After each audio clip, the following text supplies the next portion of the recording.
We're here down at Manassas Battlefield Historic Park, and we're on a little excursion today with Mr. Charlie Fennell, fantastic tour guide and fantastic teacher. So pay attention as we let him do most of the talking today. I will do some narration in the middle, but we're gonna let him do the talking. I'm George Liu, and I've traveled all over learning their history, visiting unique places, and all the people who make me feel like I am part of their own little communities. So I invite you to come travel with us. This is EPG's Weekend Travels. We got the flanking movement on two levels here. Essentially in both battles, we got an operational flanking movement and we got a tactical flanking movement. Operational is in the theater, and tactical is once you make contact with the enemy. Okay, now we know that in the Battle of First Manassas, there are two armies on both sides that need to play into this. There's Patterson's force in the Shenandoah Valley. You can see that on your first map in your packet. And then you got McDowell there at Washington. Okay, McDowell has got an army about 35,000. Patterson has, what's it in there, about 22? 18, somewhere in that area. And of course, the idea for Patterson, he was supposed to hold Johnson in the valley. Because Johnson, if he joins Beauregard, then the numbers are about even. Maybe even a little favoring the Confederates. Okay? The problem is, Patterson's, 69 years old, he fell asleep at the switch. Okay? And so Johnson slips away, gets on the railroad. First use of a railroad, okay, in operational warfare. All right, they puts them on there. He brings Johnson's men into Manassas Junction, and they're arriving as McDowell is leaving Washington, D.C. To take them on. When McDowell gets to Bull Run, of course, you know, the run is defended, it's entrenched, and so he decides to send the bulk of his army on a flanking movement around. They're going to cross here at Sudley's Ford, and then here's the Sudley Church. So I want to show you this picture, and of course, this is looking up at the church from the ford. Okay, right here. Now I think the ford was across the street there. Yeah. If we want to walk down there, we can see it. But this is the church you see here. It's not the original church, however. And of course, remember this little guy right here that's sitting on that. Let's see if we can find my favorite picture of the Civil War. Right here. And that's taken down behind you. This picture's taken, yeah, down that way, yeah. Yeah, behind you. Okay, remember the two little Confederate boys and their girlfriends, you see, are taking on the 7 mounted Union cavalrymen. You see, is that the way it is, Dean? Yeah. Oh yeah, you start them young in the South. That made it equal. That made it equal. Start them young in the South. Right. Remember, the South doesn't have a lot of resources, so the young boys are going to have to get involved eventually.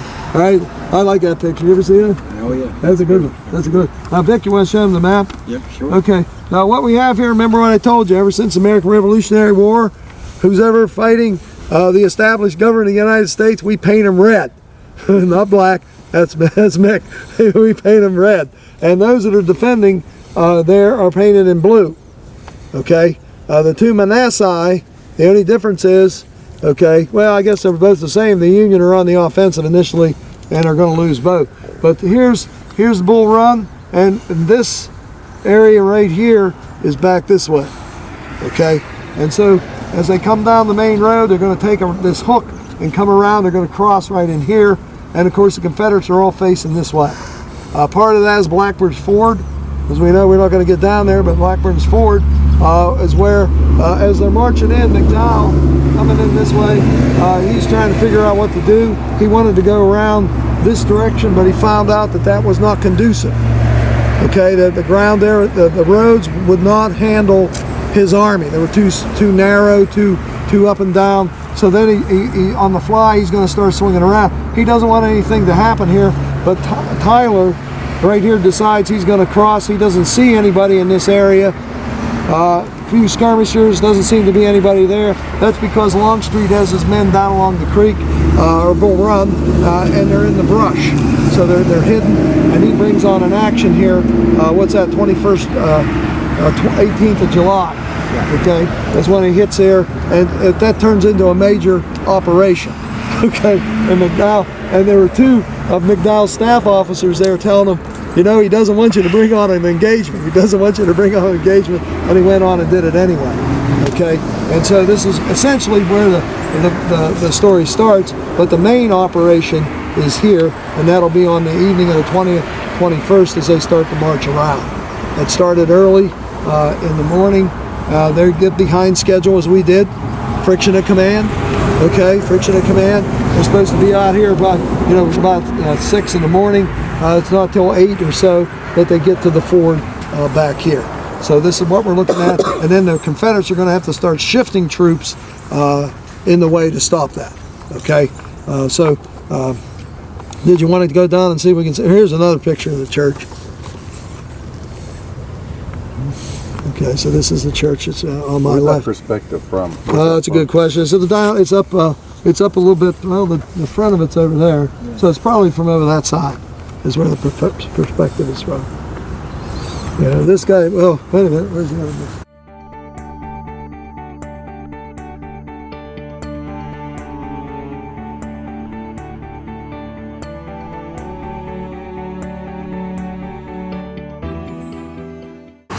On 2nd Manassas, when Jackson finally figures out where he wants to plant his line, it's right here in what's called the unfinished railroad cut. Right there it is. Okay, it's right there where those stairs go up, and they build up, and you know, you don't want a railroad to go up and down. Backwards, though. This is north is going the wrong direction. Well, the Sunday Church right there. Yeah, I know. Yeah, it's right there. Yeah. So yeah, I see what you're saying. Yeah, flip it around.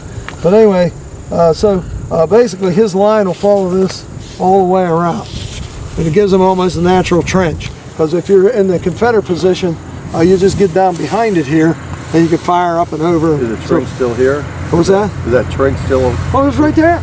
It's right there. It's right where the walkway is. Right there. Walk up on it.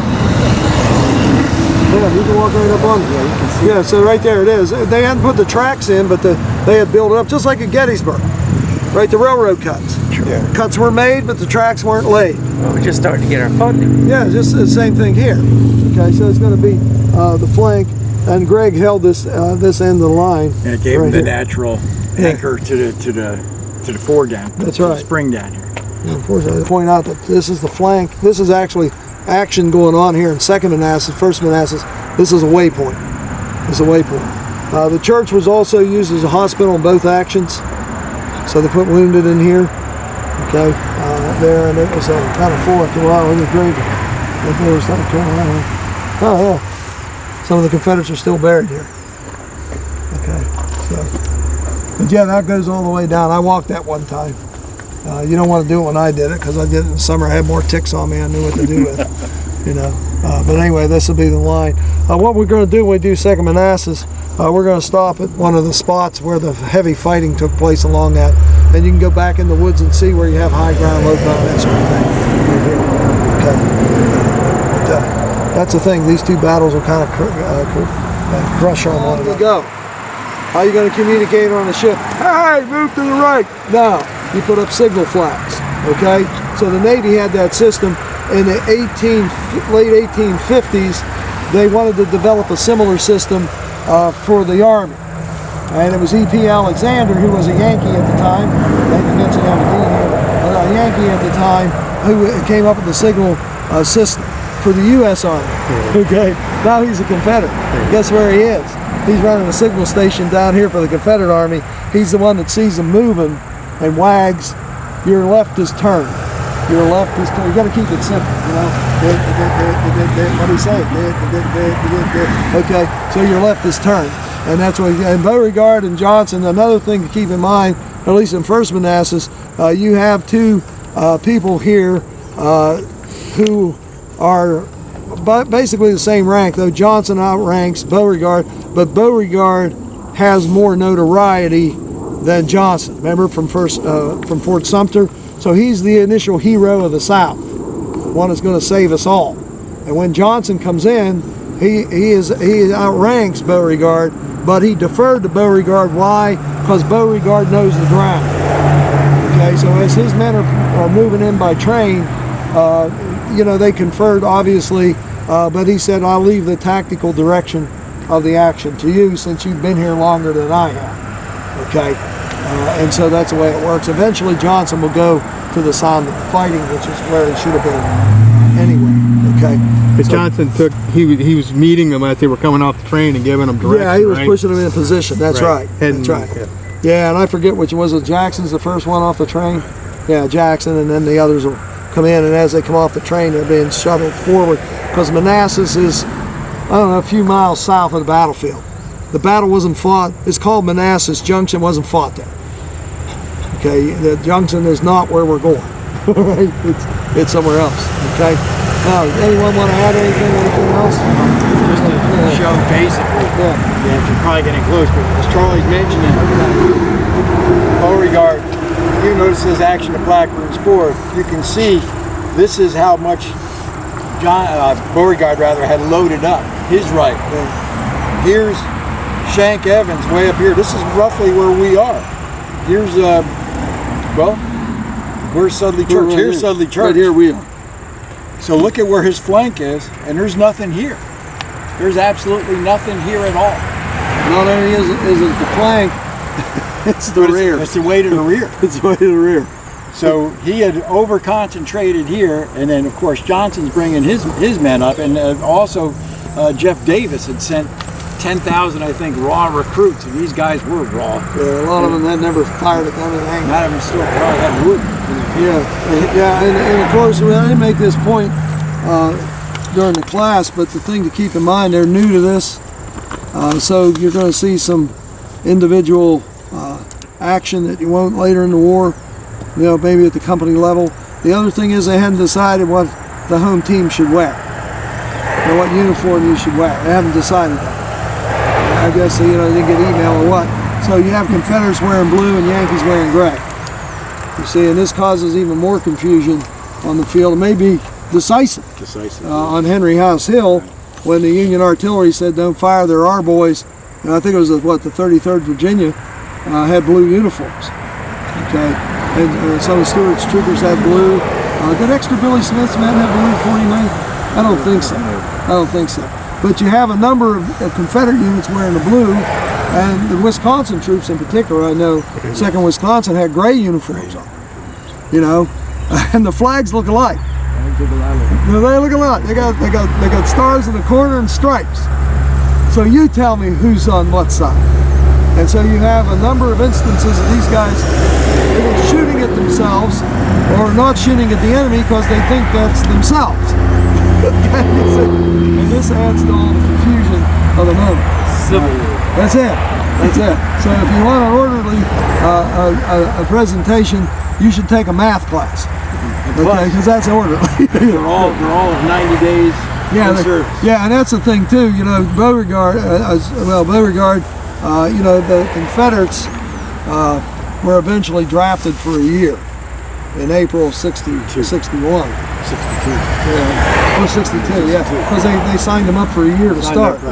Yeah, so That's what Dean did. then they couldn't leave. That's right. That's the Dean. Dean's still in it. Yeah, they were in. Yeah, and so when we talked about the Militia Act, you can only sign them up for 3 months, and the 3 months is starting to tick off at the middle and end of July. In fact, there was a Pennsylvania unit that decided their time's up, we're out of here. And on the eve of the battle, they turned around and marched back to Washington, D.C. And they almost didn't make it because with the battle that turned out the way it did, the Northerners ran back to D.C. with such haste. This unit that marched off a day earlier almost got preempted. You see, almost preempted. But that's what McDowell has to deal with. He's got the largest army ever assembled on the continent. Okay, and he's got people that never commanded units of this size before, and some have never commanded units at all before. And he's supposed to whip them into an army and take an offensive against an enemy who's defending his own soil behind pretty defensible ground. Okay? And of course, he's out there training these people. We're not all Clint Eastwood and John Wayne. We didn't grow up with a pistol in our hand. Most of these guys are clerks, teachers, they're warehouse jockeys. They haven't seen a gun. They don't walk around carrying guns in New York. They do today, but they didn't then. Okay? So what's this thing? Well, it's a gun. Well, where do I put the bullet? It goes in that end, you see. And so they had to train and they had to teach them not to leave the rammer in the gun. That's how you get the bullet down to where it's going to detonate. And these guys would load it and they get excited, they fire, and the next thing you hear is, and everybody started laughing because they know some idiot just fired the ramrod. Okay? Without the ramrod, you can't load the gun. Okay? That's why drill sergeants always stood to the side. They don't want to be a pincushion. See, so, I mean, just that, and then think about how they maneuver. You know, going from column to line, line to column. I mean, if you want a sense of that, I think I mentioned this in class, go to the first day of band camp, you know, or football practice at high school level. You know, they're running into one another. But in fact, the band don't even let them carry the instruments because they might break them. or the tuba player runs over the flute player. What happened? What's that? That grease spot. Well, that's the flute player. I didn't see her. You see. So they trained without guns initially too. And what's left and right? We take that for granted today. But we have Sesame Street. They didn't have Sesame Street. Most of these people have no clue what's a left or a right. They didn't have to know that on the farm. So the one great account, this is in Connington. Not Connington, but Bruce Catton. He said they put straw and hay on their feet because they knew what straw was and what hay was. And so they say the straw foot, hay foot, straw foot, hay foot, wheel to the straw. You know, if you're standing there in D.C. and you're looking at this stuff and you're saying, my God, is this the army that's going to save the republic? They don't even know their left from their right. So if you find that there's some confusion here and people kind of acting in an unacceptable way or a way unknowing, now you know why. Okay, it all gets a lot more exciting when the bullets start flying for real, and the smoke of battle and the confusion, and that's 1st Manassas, and to a degree 2nd Manassas as well. Yeah, and of course if you want to know where you are, here's a good spot. See, this will be the axis initially of the attack. They'll push in. The Confederates decide to mass on Matthews Hill there, and so the initial fighting is here in the morning, and then the Confederates fall back to Henry House Hill.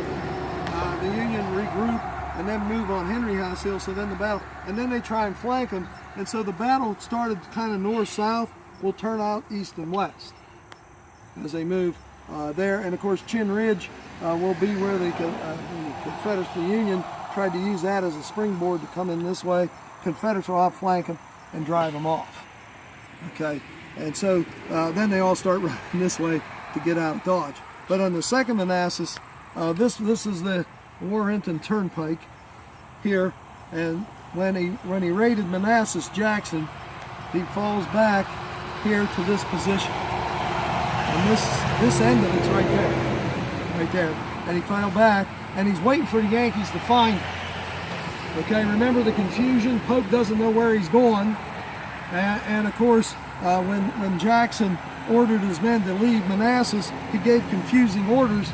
2 of his divisions march off to Centerville. Okay, so is he at Manassas? No. Is he retreating? No. Is he still at Manassas? No. He's going to Centerville? No. Where is he? Okay, so Pope's men are running all around trying to find Jackson, who wants to be found. I'm here. Come and find me. Okay, you see. But anyway, eventually Union troops will come down, and the first group, Jackson gets real excited, right? Because here they come. They found him. Okay, I can start this action because he wants to draw Pope to him so that Lee can get behind him. And so those guys will turn off because they were told to go down to Bristow Station, where they think and advance on Manassas, where they think Jackson still is. Well, so Jackson goes takes a nap, wouldn't you? And so all of a sudden, here comes another group of Union soldiers down the road, King's Division, and they're ordered to march to Centerville. By this time, Bristow Station isn't a concentration point because he's not at Manassas. They think he's headed for Centerville. And so King comes down the road here, and he doesn't turn to go to Bristow Station south. He keeps going towards Centerville. And so they come and wake Jackson up. Wake him up. They say, there's a bunch of Union troops coming down the road. And so he looked to Tolliver and Ewell, 2 of his division commanders. He says, turn out, he says, get your men up. Get ready. he gets on his horse, a little sorrel, and he rides up here, and he watches these guys marching down the road. You can see the dust cloud, but he stood up there, and he's there by himself. Or maybe a couple staff officers. They stand there watching him. He was satisfied they were killed coming, and he goes back and he tells them, turn out your men. And they come up, and that's how the battle, Second Manassas gets started out here at the Bronner Farm. Okay. He was concentrating on other things. His horse reared up and threw him and knocked him unconscious. And one of the things they tried to do to revive you in those days is give you alcohol. Okay, so they tried to open his mouth up and give him a drink of whiskey, and he wouldn't open his mouth, even unconscious. He was true to his convictions, you see. And a lot of people said, well, he must have been unconscious here too, as we'll see. But anyway, so that's the commander of the Union Army, and this is, like it says here, first contact. Shanks Evans is over at the Stone Bridge, over in this direction. When he realizes they're coming around him, he will take, he takes Robideau's Wheats, Louisiana Tigers, sends them over, and several companies of South Carolina troops will come over here and take up initial position. Eventually, Moore, Bartow, and Bee will also move their brigades into this area to try and stop the Union advance. Now remember, the Union advance is coming in piecemeal. So as one division comes up, the brigade comes up, they'll start to move in. I think it's the 2nd Rhode Island that begins the action here from the Union perspective. Okay, and at one time they were the only ones fighting because nobody knew enough to order the other troops in. Yeah, so there you have it. New Hampshire just back there watching. Yeah, they're watching. They're saying, well, what are we supposed to do? Well, no one told us. You know, in another action later in the war, those guys will know enough to get in line next to them and get involved.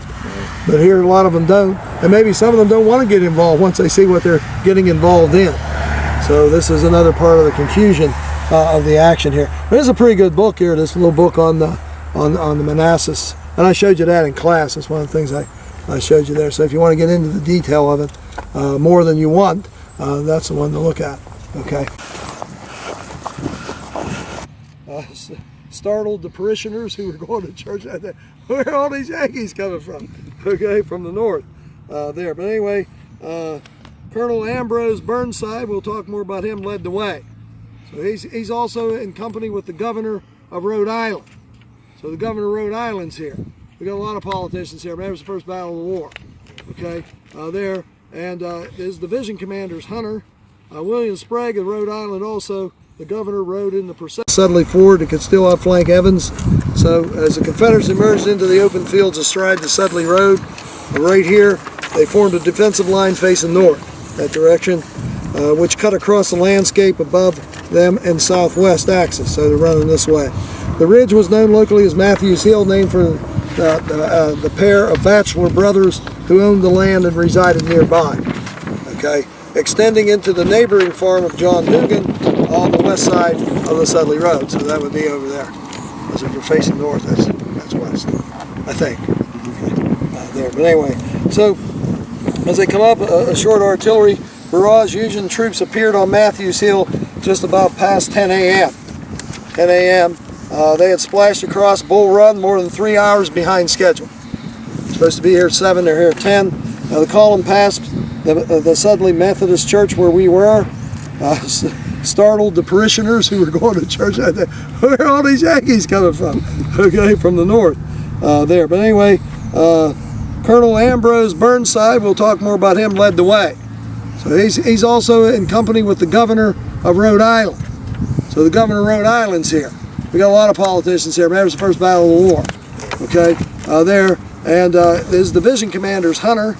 William Sprague of Rhode Island also. The governor rode in the procession, serving as a volunteer aide to Burnside. Remember what I told you earlier? The war is going to be over. This is going to be it. We're going to win this battle, march on to Richmond. War will be over. Governor of Rhode Island wants to be there. So you go back to how he said, well, all these other governors were in their mansions in their capital cities. I was on the field trying to help our boys win the battle. Okay? For glory. For glory. Wheat, of course, controlled this plateau where we're standing. He commands the Louisiana Tigers. Robideau Wheat, only he could control them. He's a big guy. He's a brawler. Okay, you don't want to get on the wrong side of Robert Wheat.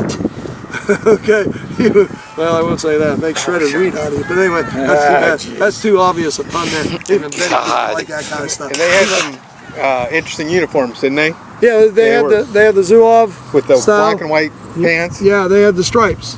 They came from Louisiana, came from New Orleans. Tigers. Tigers. They're Louisiana Tigers. And they were rowdy. Then when they came to Richmond, they got into the bars there. And supposedly Davis said, we got to get these people out of here or they're going to destroy the Capitol before the Yankees get here. And so he's a brawler, just the kind of guy you want in this situation. So the Union troops soon scattered. Musketry from Wheat's skirmish line near the thin rail fence near the crest. So it's probably just down over the other side there is where the action started. The 2nd Rhode Island, here, remember this is the first battle. Colonel John Slocum, 2nd Rhode Island, drove off the Louisiana skirmish line. 900 Federals met, then a blast of Confederate lead while they crested the ridge in pursuit, about where we are. So the initial Confederate skirmish line was driven past us, and as one of them said, a perfect hailstorm of bullets, round, shot, and shell was poured into us, tearing through our ranks and scattering death and confusion everywhere. Okay, so this is their first experience with this sort of stuff here. Captain William Reynolds, as he brings his guns up here, 6 James rifles bounded off to the left of the road and paused momentarily to dismantle the fence and then unlimbered near the crest of Matthews Hill. He enjoyed an excellent field of fire. From this position, he focused on Confederate gunfire emanating from the grove ahead. Okay, so these are James rifles right here. Fairly rare, as we know, but there's only 2 on the battlefield at Gettysburg, and they have a distance of close to 1.5 miles. Okay, so they easily hit the visitor center from here, right? And so this will become, once they drive the Confederates off this, and you have some heavy action here later in this, the opening struggle lasts about 45 minutes here. And then the Confederates will withdraw down there and be pursued somewhat, and then go back to Henry House Hill because Jackson isn't coming. And so the Northerners will form on this ridge and reorganize. And so instead of pursuing directly, as they probably would have, if it's 2nd Manassas and a year later, they stopped out here and tried to reorganize their line. So their line goes all the way across the road where you see the trees, see the open field behind those trees. Their line's going to go all the way over there. As more troops come up, Hunter's division, they're going to extend the line. Now Hunter's going to get wounded in this action there, and so he's going to turn command over to Burnside, causing even more confusion. Okay, so now Burnside's supposed to command a division. Who's going to command the corps? Well, the senior colonel will command the corps. So I'm not saying that this in any way affected the fight because they were already stopped at this point. Okay, this is remember I told you about why the first modern war? Rifle, not the bayonet, determines the winner. By the time you get to the bayonet, there's not enough guys left to win. Pickett's Charge, classic example. 13,000 men come across the field, 150 get over the wall. Too many Yankees. Too many Yankees. You thought Custer had it bad. Okay, you see. So this is the new technology that debuted in the Civil War. And I had rifling before, as we mentioned. I think it dates back to the 1500s. The problem is, in order to catch the groove, it's got to fit tight. And because this is a muzzle loader, it's got to fit tight going in to fit tight coming out. It takes too long to load. When do soldiers run? They're most likely to run? When the gun's empty. Okay, so as long as they're loading and firing, they'll stay. They'll stick around a while. If the gun's empty and they're being pushed, they'll run. So they have to facilitate. They have to make a projectile that facilitates speed as well as accuracy. And they made what I call an expandable projectile. Okay, and the classic one would be, what is that? The shingle that has the band of lead around the fat part, and it's a little smaller than this, and it goes in, and when the gunpowder explodes, it pushes the soft lead into the grooves and gives it a twist. So it goes in easy, comes out twisted. And now you don't need smooth bores anymore, because smooth bores are quicker to load, which is why armies kept them for so long. Even in the Mexican War, what made Davis's Mississippians unique? They carried rifles. The Mississippi rifles. Everybody else got smooth bores, accurate about 40, 50 yards. Tom Brady, as Cleveland found out, is more accurate with his arm than soldiers in the Mexican War were with a musket. Okay, because he could hit them at 60 to 70 yards out. If you can, there's 21 other positions you could play on the team. Okay, so that's what this does. It's made of what? Bronze, and it's got copper in. They don't polish them. We don't do that at Gettysburg. And so what you have here then is this gun. It gets a little green. Can you put canister shells in there? You can, although the more you put in, the more it damages the rifle. Okay, so that happens here as well. Now, if you look over here, and they've been scratching on the trunnions, this is 1862. That's the year it was made. So if you want to find the original gun, look for the birthmarks. Yeah, I was noticing, you know, most of the guns we've got in Gettysburg have that stamp. Yeah, and they go put them on the side. Trunnions here, They put them on the side. Okay. So, and this is not. Look at this. Look at this. See up here, W.A.B. William A. Buckingham. He's the governor of Connecticut when the war starts. And the original guns that were made have that on it. I was told, though, I'm not real sure, Dean, on this, but I was told that the guns that were given to the 2nd Connecticut were all James rifles, and the 6 had the governor's initials on them. And 2 of them were at Gettysburg. Okay, and there's one of those guns at Gettysburg that has W.A.B. on the top.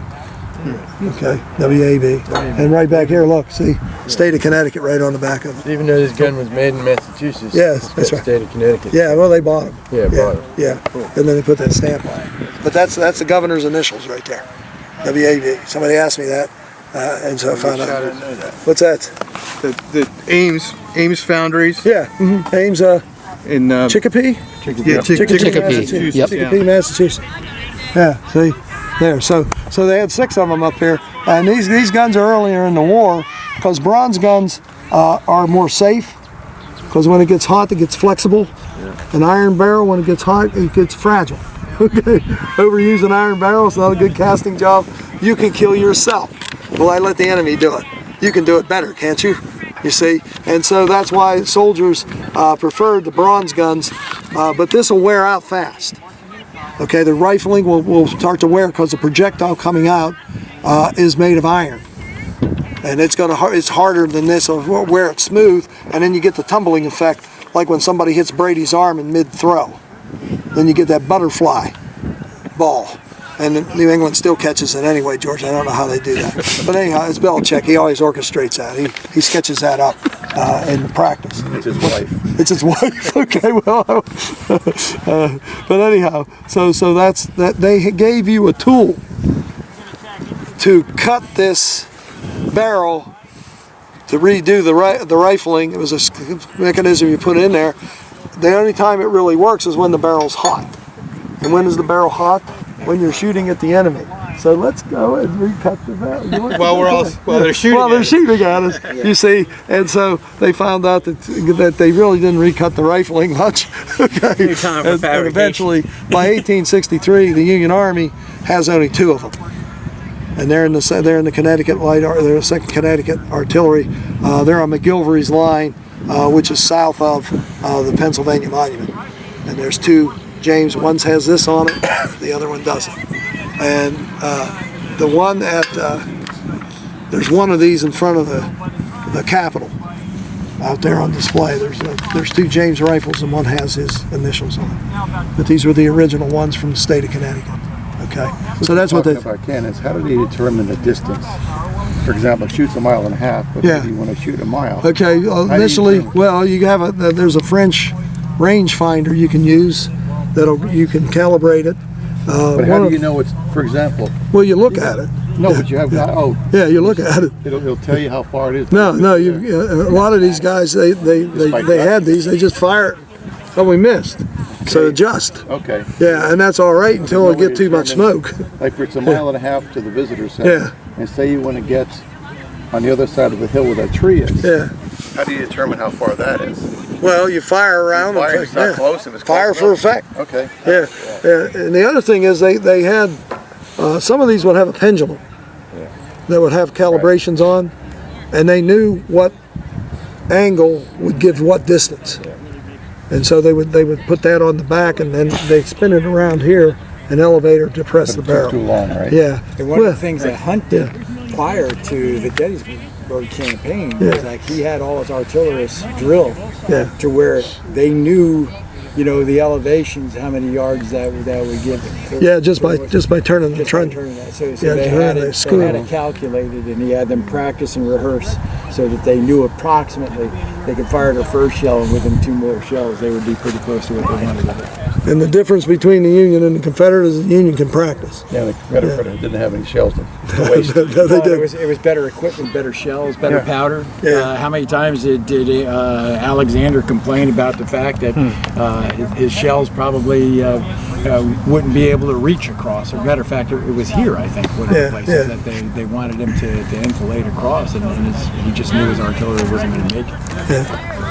No, I used to work for the artillery a long time ago. Go ahead. Yeah. But the old joke was they had all kind of range finders and stuff. Yeah. But the joke was if any gunnery sergeant didn't hit the target in 3 shots, he was out of a job. Yeah, that's about right. That's about right. You know, they were experienced. But this is still new, so they're throwing this stuff all over the place. Yeah. But They got better at it. They did. Yeah, they sure did. Or they're not gunnery sergeants, like you said. Like you said. Anything, Dean? Yeah. Not really. I mean, I'm sure after you're out there in the field a while, you can just look. You know, guys are like 5 feet 10. You know what they look like when they're half a mile away or when they're a mile away. That's just how tall they are. So it wouldn't take you long to get it pretty close. Right. Yeah. But at this point, they probably didn't. In July. And maybe that's one of the big mistakes here, and this is from newness, I think. Is the fact that when they advance on that hill, the Union, they're going to rush their artillery up there first. And that's not the way they're going to do it later, because artillery without infantry support is vulnerable. And those guns are going to be pretty much overrun. And when they aren't overrun, the gunners can't get back to them because they'll be shot by the infantry. So they sat there for the most part during the heat of this action, null and void. They were trophies to be won, not guns to be fired. Okay, and so this is it. And maybe they thought that with the artillery running up there, they could blast them away, or because they weren't real proficient at distance firing. And artillery, of course, is better at close range because then it can use canister, and that turns this into a shotgun. They load big cans filled with iron balls, and when the gun fires, the can shatters in the barrel, and then it comes out. Now, what is it? You guys know what is it? 40 yards for 100 yards. 40 yard spread for 100 yards. I forget what it is. Actually, you can go on YouTube and watch guys fire live fire canister. It doesn't spread out all that much, but it goes a long way. Yeah. It does go. They say about somewhere between 400 and 300 yards is when you start converting so to canister. Watch those people coming over the ridge there. This gun firing canister. Yep, right there. And chances are we're shooting over their heads. Yeah. But that's about the distance of that second fence, not this first one, the second one. At this fence, you're putting as many cans of canister in this thing as you can fire, because this is your last shot. This is your last shot. But that's the other thing, when they pack the ammunition chest, I mean, it's packed when they come, but most chests have like 2 rounds, maybe 4 of canister in there. That's all you got. Yeah. The rest of them are longer range stuff. Yeah, so you run out of canister pretty fast, unless you've anticipated the need for it. Although later in the war, they started loading up on more canister, didn't they, in the chest? It's hard to tell because all you've got is the ordnance manual printed before the war. And they just tell you what's supposed to go in there. I think it's what the guys drew. Yeah. Yeah. I think Our next stop is the Manassas National Battlefield Visitors Center. Within this center, you can check out one of the original electric maps still in existence, and also check out the museum with artifacts that were found on the Manassas Battlefield itself, including drums, rifles, uniforms, and medical equipment. You will also find the statue that reads, "I had a dim notion about the romance of a soldier's life. I have bravely gotten over it since." As we make our way back outside, we will continue the tour and pick up where Charlie Fennell left off behind Stonewall Jackson. That's Matthews Hill. Now, see how far it is? Now, that's where the battle starts. And as it was pointed out by my illustrious colleague who sees these things better than I, as the Confederates retreated this way, the Northerners retreated that way. So it's not too often you have 2 armies retreating after a confrontation. All right, but maybe that's why it took them so long to get started again, because it's still it's afternoon that they finally get started again. But Jackson's men are back in here, behind that. Let's just say that those trees are Jackson's line. Okay, and that's pretty close. They're probably a little further back because they're in defilade, so they can't be seen, can't be shot. The rolls of guns out here, and 1.23 guns lined this ridge, firing in that direction. Right out in front of us, and they need to get that tree down because it's the tree that's standing in the way of what we need to see. They should bring in a tree cutter and get rid of it, because right behind that tree is Henry's house. Okay, and it was destroyed. It was damaged significantly during the first Manassas. In second Manassas, it was damaged again, and most of it was torn down.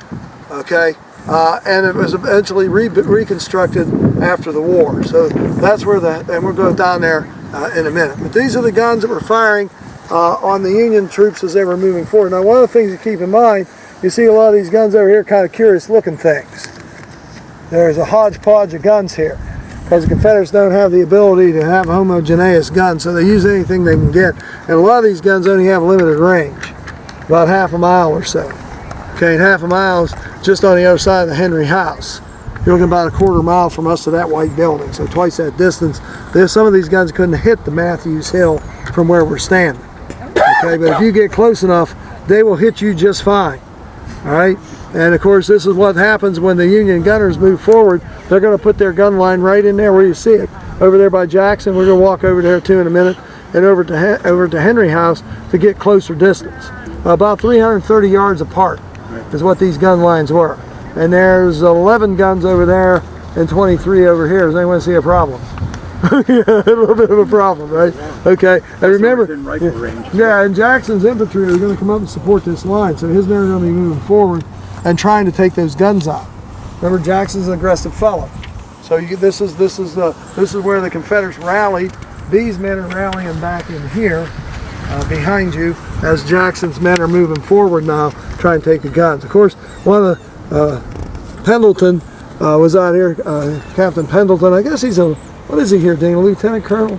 I think he's only a captain here, because he's commanding one section. He's got 4 guns. Now he's a minister, and he has that sort of disposition, you know. And so he has 4 guns. So he named them Matthew, Mark, John, and Luke. Not necessarily in that order. Okay, so they're named for the apostles. And you say we're going to spread religion today, boys. Okay, all right. As they're firing across. Some of you remember that he will become Lee's chief of artillery at Gettysburg. And he's almost a spitting image of Robert E. Lee. If you see in a distance, you can't tell Pendleton from Lee. So a lot of times you get a lot of accolades he thought was intended for him, but the troops just thought he was Lee. That's why Lee kept him around. That's my brother. Yeah, that's right. Shoot that guy. Shoot that guy. That's me. You know, Pendleton. He's a great organizer. He knows where to get harnesses and horses, but he's not the greatest tactical artillerist in the war. So this is where the Confederates will rally and stage from at this point. Okay, and there's Jackson. We're going to go over and check out Jackson. Any questions about this line? Because we're going to revisit it when we go back or circle around to our bus. Because over there, if you look to your left or behind you, if you're looking at me, you'll see 2 guns. Okay, that comes from Griffin's battery. They were taken from the left of the line and swung around because was it Barry or Griffin? I think one of them said if we can get a couple guns on there, we can enfilade this line. Right. We can fire down this line, so they're going to move a section over there. A section is 2 guns, and we're going to talk about that because there's a very famous fellow over there we need to talk about. Okay. One more thing before we leave. Down here, where you see the people standing there reading, there's action down along the Warrenton Turnpike there. The green grass with the other. We're not walking down there, obviously. Okay, but anyway, that's a Robinson house. You often hear that about Robinson. Robinson's a free black. His house survived the first battle, was severely damaged, ransacked in the second battle by Yankees. Those Yankees are that way. And anyway, he was given what is almost $1,300 eventually after the war for compensation. But he's a free black. Right there, you got a picture of that? Oh my God, look at you. Where's the Babe Ruth card? There you go. All right, there it is. I forgot to get these cards. You get them? Yeah, I forgot to get them. Yeah, we don't have to run you in there. Get it. Yeah, built around 1849. Lived there during the Second Manassas, been used as a field hospital. Said they have treated Lieutenant John Bouvier, ancestor of the future First Lady Jacqueline Bouvier Kennedy.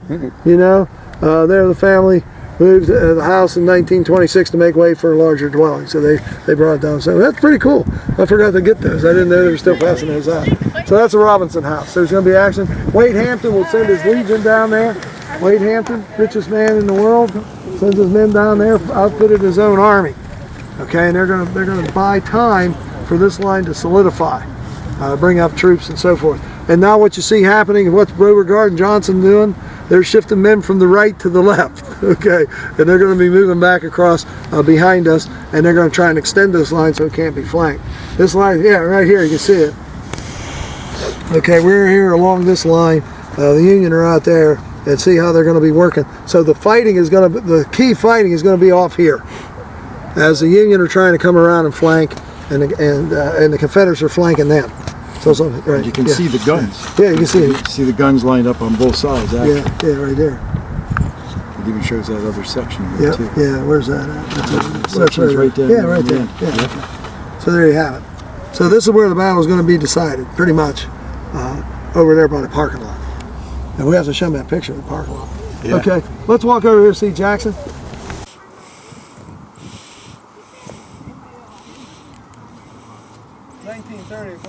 Jackson, you know, is an interesting fellow. You mentioned the disease, he has it. So I don't know what you call that. It's not a hypochondriac, but it's hypochondriac. Yeah. So if the Yankees knew that, they should just send him all the diseases that they know. That might incapacitate him. We know at Cedar Mountain, when he gets his last chance to be an independent commander, he has to pull his sword out of that scabbard. You try and pull it out. He tried to and couldn't get it out. So he's leading his men around with the sword still in the scabbard, waving it around over his head. It's rusted in there. It's rusted in there. He hasn't pulled it out in a long time. See what I told you? Those little details escape.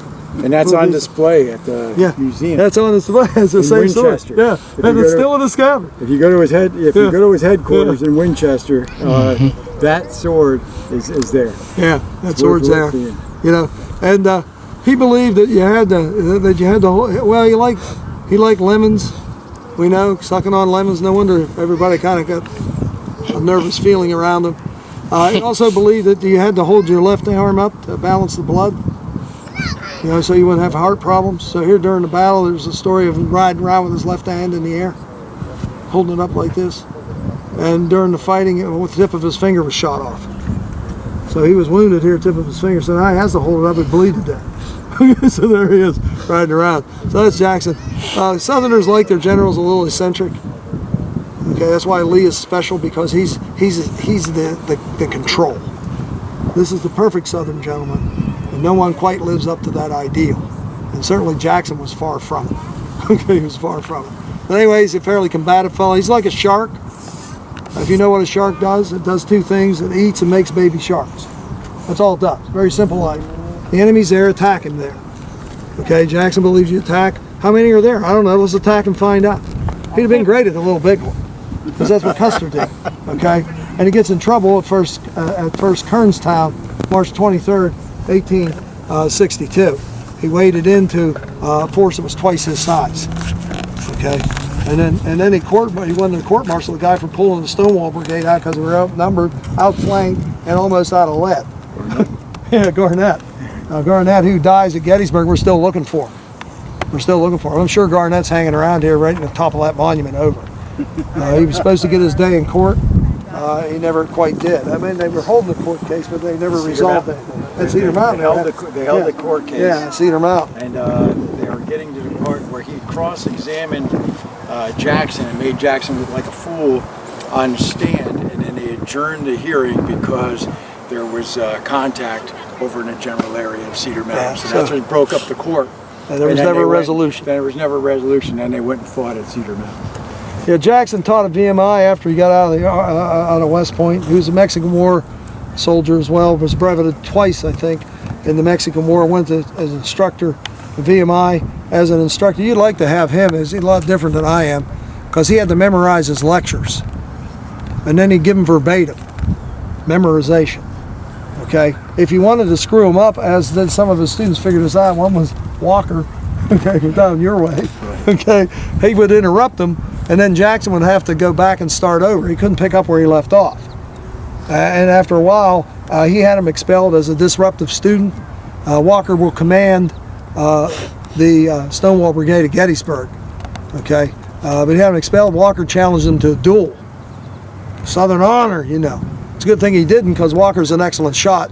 Jackson doesn't know which end of the pistol to point at the enemy. Okay, I'm sure he does, but you know, if his sword doesn't come out of the scabbard, I'm sure he keeps the pistol real clean too. Okay, so that's the story on Jackson at VMI. Kind of a, you know, he's narrow-minded. He's a SOB to work for. Okay, it's never his fault. He won't tell you anything. He gives you go over to the parking lot and wait. What for? Just go there and wait. You know, and in a fluid situation, those kind of orders can get you in a lot of trouble. You know, what am I supposed to do when the enemy's moving around? Well, I'm supposed to be in the parking lot, so I'm staying here. We're going to get run over. Well, we're in the parking lot. That's what he told us to do. If you pull out, he'll try and court-martial you. Okay? You see, you do exactly what he says, and this gets to some confusion on a number of occasions, because there's a situation where Jackson isn't there, and they didn't tell him what the intent was. And so these people are standing there, what are we supposed to do? I don't know. Where are we going? I don't know. You see, and this can lead to bad results, which almost did at Cedar Mountain. There, he always is argumentative with subordinates. It's always their fault, even if it isn't. For example, A.P. Hill at Cedar Mountain. Orange. Yeah. With the order of march. Yeah, the order of march, got it all screwed up. Didn't tell him what the order was to be. You know, so he's successful. That's what saves him. You know, he does manage to win battles. And early in the war, that was something the Confederates needed. Was someone that could win victories, especially after this one and what goes on out west. We'll talk about that a couple weeks from now in class. But anyway, so Jackson does have that going for him. Victory causes people to overlook a lot of things. Okay, and so that's him. And it's hard to find a guy that didn't work with Jackson that didn't ever challenge him to a duel or were put under arrest by him. You know, some of the greatest generals in the Confederate Army have that distinction. Like A.P. Hill, John Bell Hood, among others. The only one that seemed to be able to work with him was General Ewell. General Ewell, who's going to bring his brigade up here later in the day and bring support. He's going to be one of the initiators of the action at the Bronner Farm where he is wounded there. Okay, so that's Jackson, probably the most famous, if somewhat less representative of the original Jackson in America, right there. So.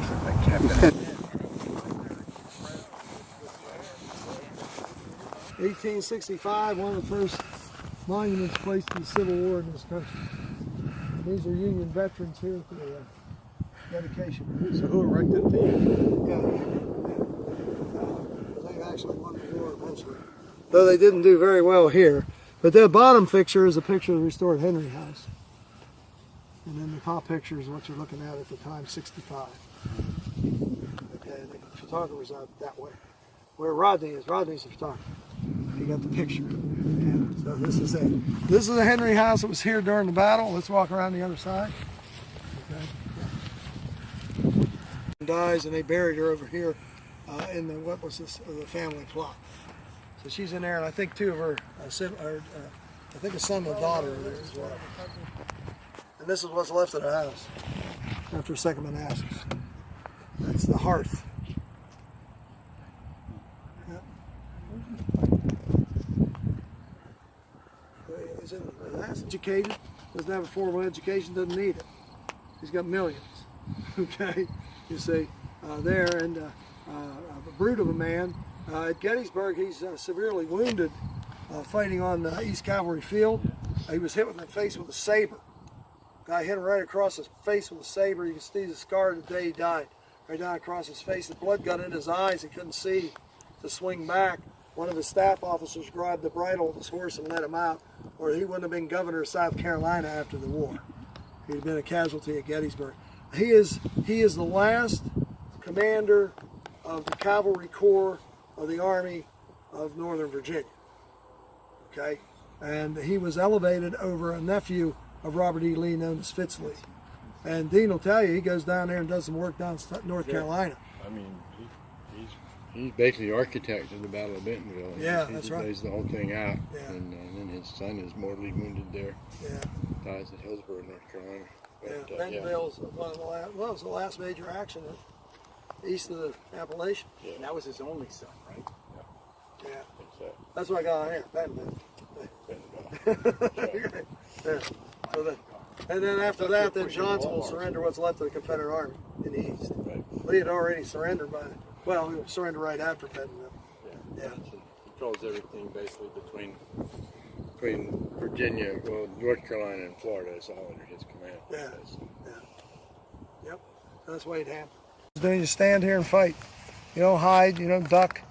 Okay. This is your weapon. You don't carry weapons. You don't have pistols. You don't have knives. Eventually, you're going to acquire those. Okay.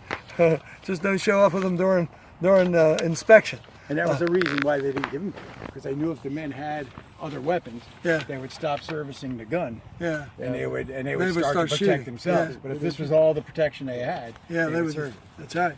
And this about the distance. Now the ammunition's there. You got to get it from there to here. And one guy does the running. He's built like an 8th grader. Okay, and he brings it up. There's a guy at the limber back there who's, if we're firing, can fire 3 different kinds of ammunition out of this. We can fire a canister, and that would be, we're almost in canister range. Well, I guess we are, where the guns are. Yeah, we are. You're in canister range, 300, just a little over 300 yards, or you fire solid round. And people often ask me, well, what does that do? Well, that's the bowling pins, what happens when the ball hits them. Okay, if you got a mass target, in mass, a solid round is going to do a lot more damage than anything else. And then, of course, we know that they're going to spread out and fight in lines, right? They learned that when the gunpowder came in. Before gunpowder, they just used human battering rams. Alexander the Great, Julius Caesar, okay? And then somebody went to China. I don't know why they went to China, but they did. And they came back with gunpowder and pasta. And Italy was never the same again. Never the same, okay? And anyway, now all of a sudden the mass formations are vulnerable to gunpowder-driven weapons. So you got to spread the lines out. So now you throw a cannonball through, you get 3 people. Brave man in the front, 2 cowards like me trying to hide behind it. Not very cost effective, you see. So we make the projectile expand, and Henry Shrapnel did that. Okay, and he put an exploding shell, and when did he, what was about the time frame he did it? Does anyone know? Napoleon Wars? Yeah. It was 1814, before 1814, about the 1780s. He comes up with this. He's from Somerset, England. He's from Somerset. They have a little monument to him there.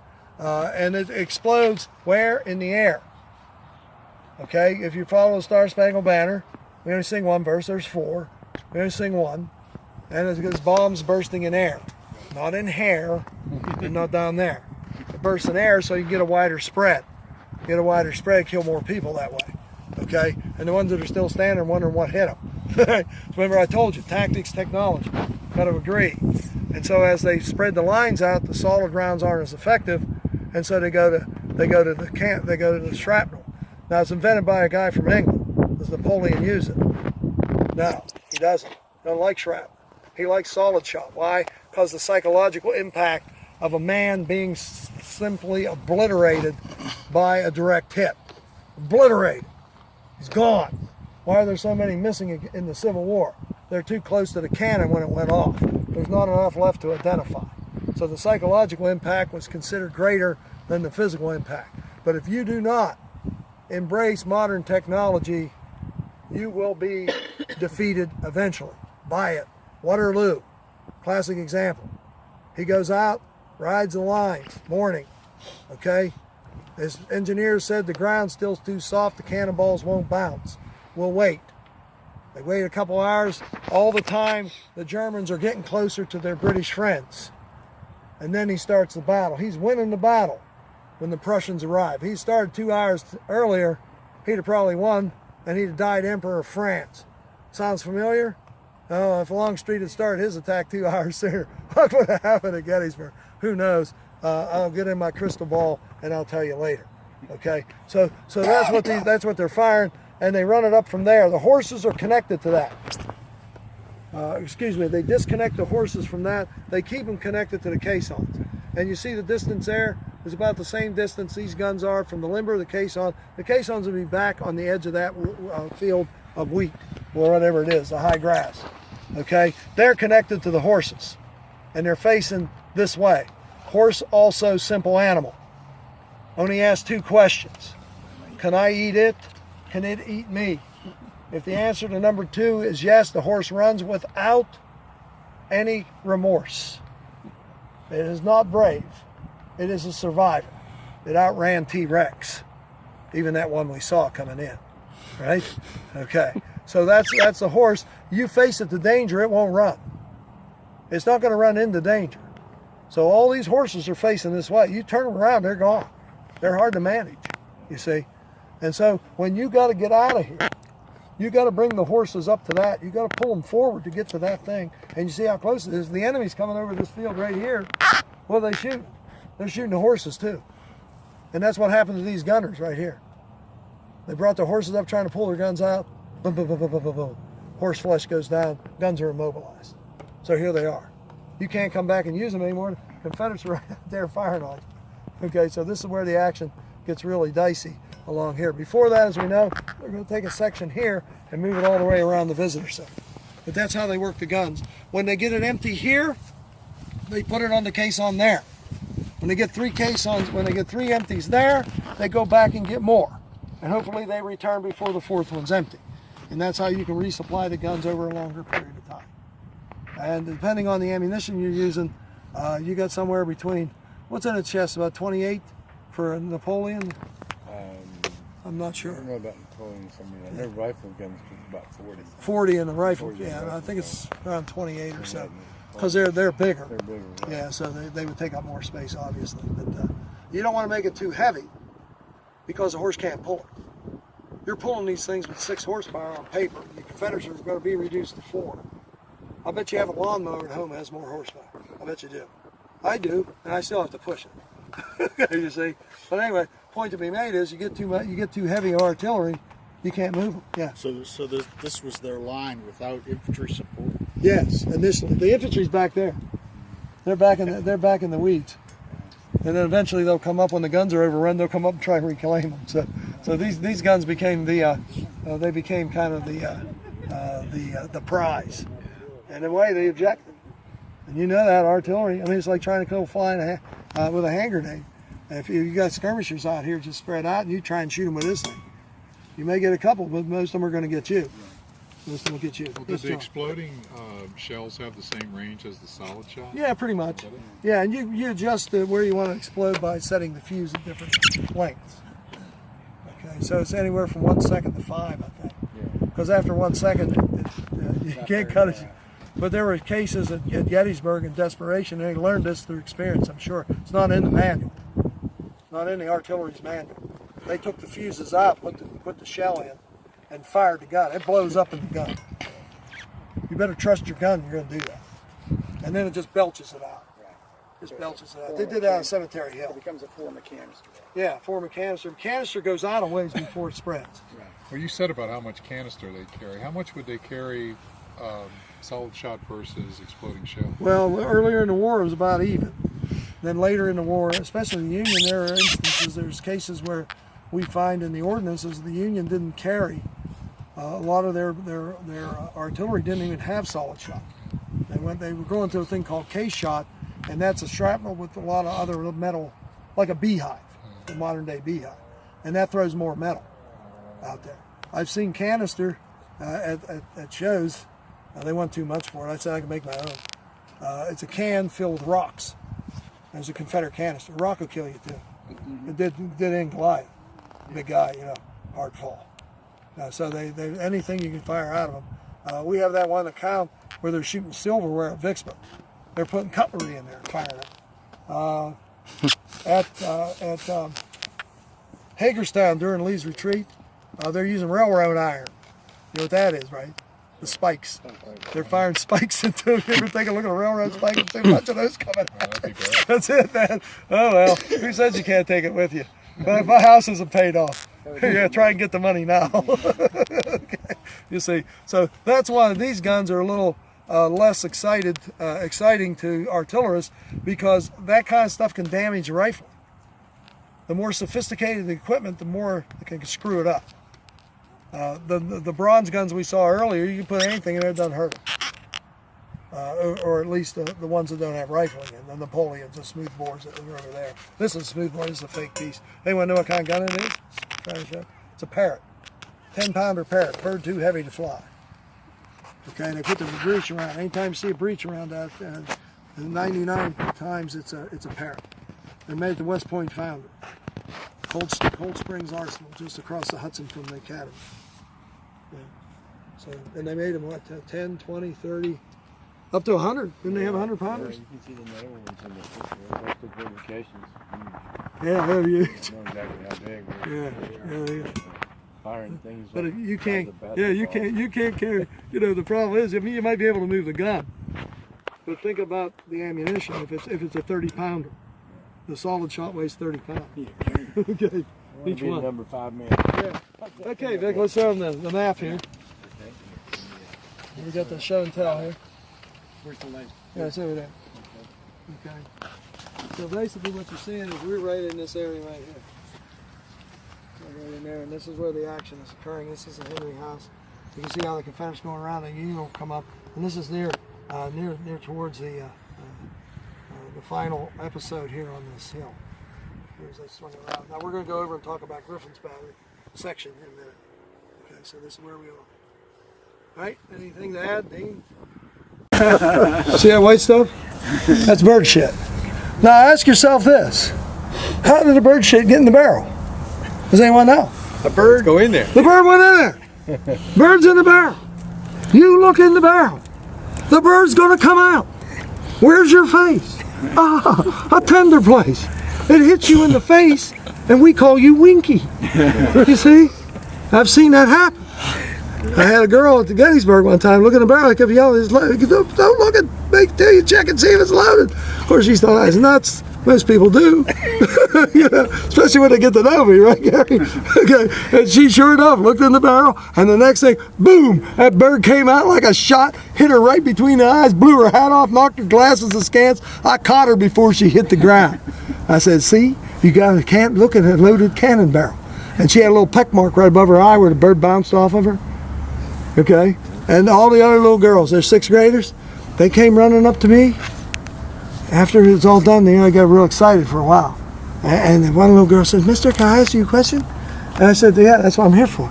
Do you know any other cannons that have birds in it? Think about it. I did, but I said, no, that's the only one. That's the only one. So I'll always do that. I don't care what battlefield you're on, because things get in there. Oh, yeah. Yeah, and they'll come out if you look in the barrel, because they see the light closing and they went out in a hurry. Okay, yeah. But see, this is a shorter barrel. This only has about half a mile range, maybe a little more. Okay. Can't read on here where it was made. It's all scratched. Boston over here. Oh, is it? What's it say? I think CNA Company. Oh yeah, Cyrus Algiers. Boston. Yep, Cyrus Algiers and Company. Two guns come rolling around here past the visitor center. Look at this view. They're firing down the Confederate gun line. Down the Confederate gun line. They come up here, out of the woods over here on our right front comes the 33rd Virginia. 33rd Virginia. They come out there and they stand there. Okay, now Barry's in charge of this outfit. He comes over here. They're loading canister. They're getting ready to deal with them. And he comes up and says, those are our men. Those are our men. And the gunners, and one of them, who was over here was Adelbert Ames. Adelbert? Yeah, Adelbert Ames. And you guys don't know Adelbert Ames, but he fought right across the street from where you go to Hack. Yeah. He's over there at Barlow's Knoll. He was 7th in his class at West Point. That was the senior class of 61. Senior class of 61. People ask me who I'd want to be if I wanted to be somebody in the Civil War. And I always say Adelbert Ames. They say, why? Because he lived in, 1932. He was the last general in the Civil War to go to the other side. Adelbert Ames. Had an interesting life. He did have an interesting life. Okay. But anyway, he's arguing they're not. And of course they are, in the 33rd Virginia comes up and just shoots these guys down. Okay. Just shoots them down. Eventually Adelbert will be carried around on a limber chest. Because he's wounded, he can't walk. They put him on a limber chest and they're dragging him around. He's trying to direct these guns. And it was empty, don't worry. He's 7th in his class. Custer would have sat on a full one. Okay? He wouldn't have checked for that detail. But this is where the battle starts now turning. This was the right idea, man. Boom. Right down the line. But now the 33rd comes out. And of course they're fighting here. More Union troops will come out of the woods here. Chin Ridge is behind these trees. So when we go to eat, we're going to go out here, we're going to go down, you'll see Chin Ridge on your right, and Union troops start, and this is where the battle starts taking an east-west, they're facing east and west here rather than north and south as they were before. And eventually, as the Union are pulling in, Howard brings his men up, and he's going to be flanked by 2 Confederate brigades. Do we have that? Yeah, let's get that on there. We'll show them the last episode. Then I have to read them a quote. I got to stand over here so we get the sun. Because when I'm standing with the sun in my back, I kind of have to cast a giant shadow. So see right here, we're standing. So here's the road. We're right across the road right here. Okay, and see, the Union are trying to come in, and all of a sudden the Confederates swing around them and flank Howard, and they take off. Okay, so this is the last straw. Remember I told you there was a politician here? Sure. This guy right here. You see, he looks like this guy over here, not this guy. This is the politician. And during the retreat, he ran off into the woods. So exercising his discretional part of valor. Okay, and he's captured. Okay, a Confederate officer, Edward Porter Alexander. We know him, right? We mentioned him already. First-hand account of this scramble. Here, the Great Skedaddle, as it was dubbed. There, additional credit to Colonel James Kemper for causing the bridge blockage. And he goes on to say, here, Alfred Ely, a congressman from New York, found himself swept along in the Great Skedaddle. Alexander recalled, as I got near the head of the rear regiment, I saw a very fine-looking sergeant major come out of the woods on the left with a small man in citizen's dress and take him before the colonel at the head of the regiment. This turned out to be Colonel Cash, another relation to Johnny. At the time, the colonel was a tall, stalwart fellow, apparently 35-40, red-headed, red-faced, light gray-eyed, strong-featured, and as I approached him that afternoon, his face was as angry-looking as a storm cloud. And he had drawn his revolver and was trying to shoot the little citizen who was dodging behind the big sergeant major as Cash turned his horse about and tried to get at him. Could you imagine this scene? Looks like something out of the Three Stooges, okay? Poking at him with the pistol and swearing with a fluency which would have been credible to a wagon master. You infernal son of a bitch. You came to see the fun, didn't you? God damn your dirty soul, I'll show you. And he spurred his horse around to get it behind the sergeant major. What's the matter, Colonel? Alexander said. What are you trying to shoot the man for? He's a member of Congress, God damn him. Said the colonel, come out here to see the fun. Came to see us get whipped and killed. God damn him. If it was not for such as he, there would be no war. They've made it, and then they come to gloat over it. God damn him. I'll show him. And again he tried to get at the poor little fella hiding behind the sergeant major. And finally Alexander looked at him and he said, but Colonel, you must not shoot a prisoner. Never shoot an unarmed man. He did survive and was later exchanged. But what a story.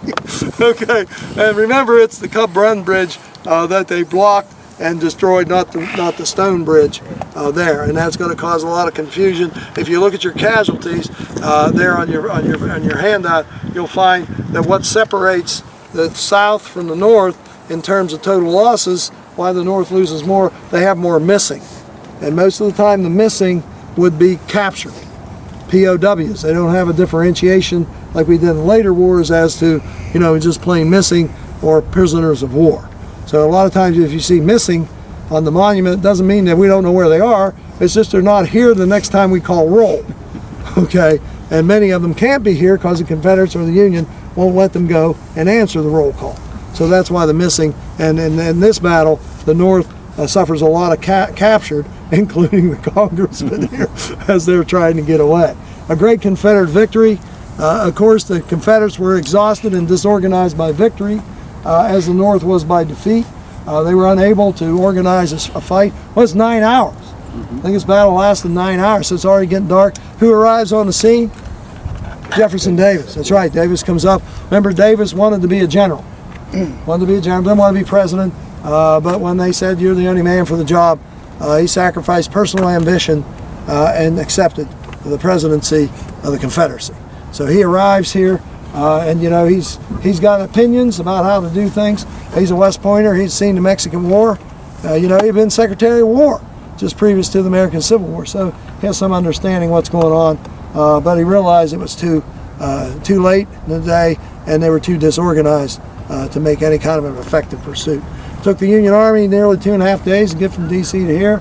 It took them that night to get back. They had a little more, shall we say, motivation. Motivation. That's good word. Okay. They never stopped to eat blackberries or shoot. Yeah. So for years, I've heard about the citizens that came out from Yes. D.C. Where were they then? They were on the other side of the Stone Bridge. So they weren't even really anywhere close to. Well, once the Union retreats, the Confederates are going to put the Stone Bridge under fire. Right. And that's when if the panic hadn't started before, it is now. Right. Yeah, it is now. And that's where they were. But they weren't. They really couldn't see much of the battle happening. I mean, maybe a little bit. early on. Yeah. Early yeah. on. Hear it. They could hear it. They could see smoke. Yeah. They could probably see the wounded coming back. You know, that kind of thing. I'm not sure exactly when they started showing up. There were some, like I mentioned, the governor and this guy that actually left D.C. when the Army did. But then there's others that did. Okay, so it depends on the accounts. Certainly by midday, there's a lot of them out here by that time. Yeah.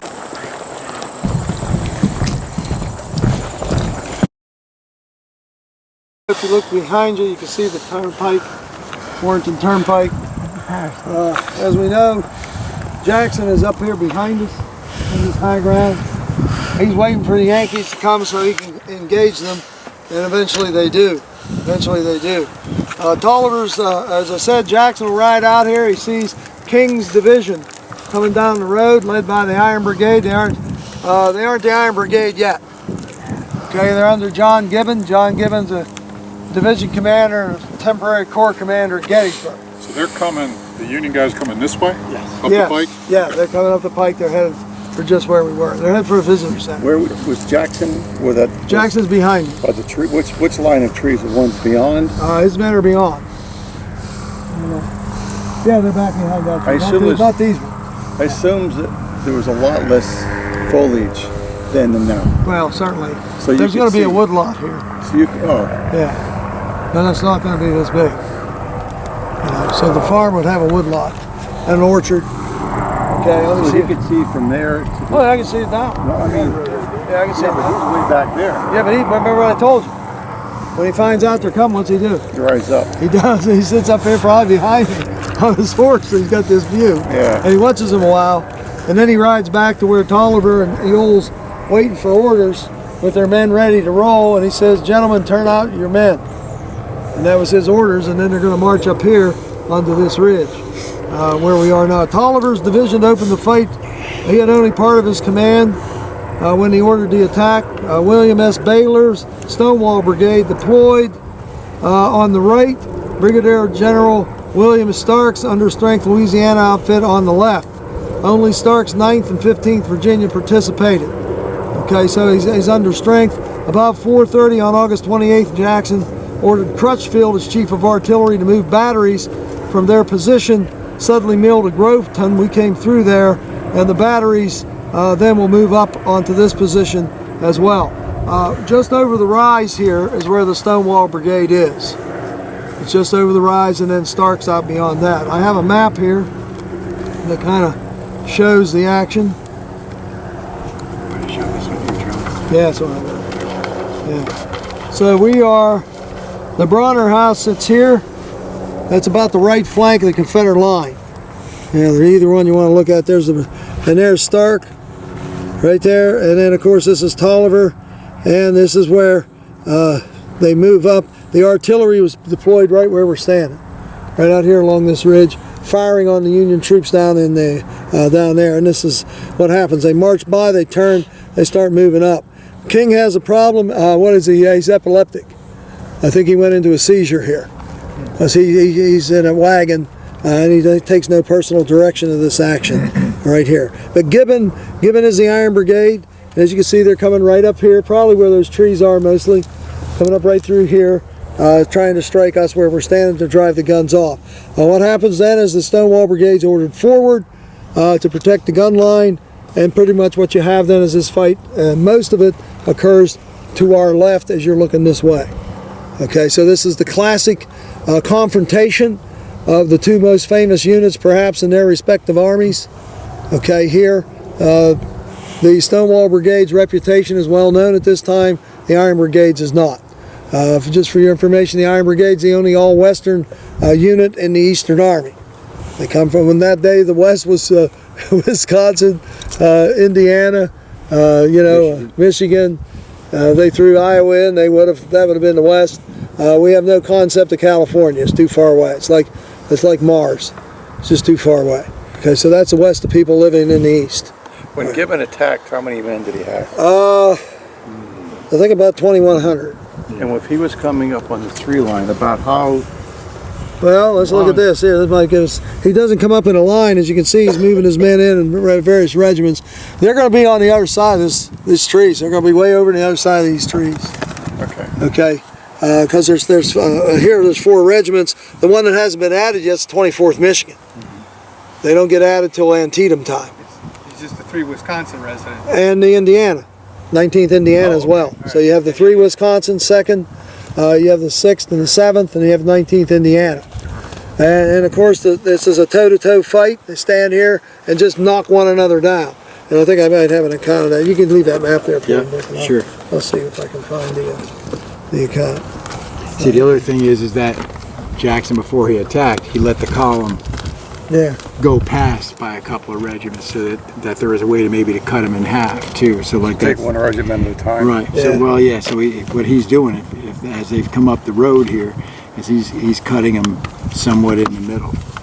Yeah. Because that's what the attempt was. Yeah. So let's see here. Gibbon here orders his battery to open fire. So you're going to have artillery fire come from the Union line. Each brigade at this time in the Union Army has their own battery. Okay, so that's what's going on. They firing limbered up. It said it was a miracle we were not all killed or wounded and our pieces all dismounted.